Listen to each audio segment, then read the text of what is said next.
when you hear these kinds of statements, you need to say somewhere along the line, what was happening before the war started? Everything we say we want existed before the war started. The reason we've got a problem today in the Persian Gulf with access to oil and the 47 different products around the world that oil is vital to is because we went to war with Iran. Let's get this straight. It's the chicken and the egg. Which came first? Well, unfortunately, we're the chicken and we came ahead of the egg.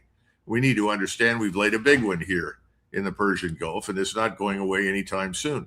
And as far as the Iranians are concerned, they see lots of evidence that we, thanks to our Israeli friends who seem to have passed on their culture, their mentality, their way of doing business to us, treat negotiations with complete contempt.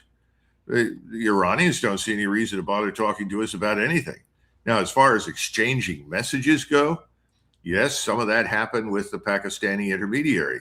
And in every case, the message came back, thank you, no, from the Iranians. And what we were offering was not something the Iranians could accept. Because at the end of the day, this is all about Iranian sovereignty.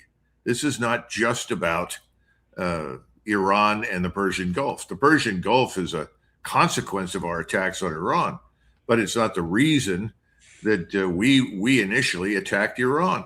We attacked Iran for Israel. We're trying to destroy Iran for Israel.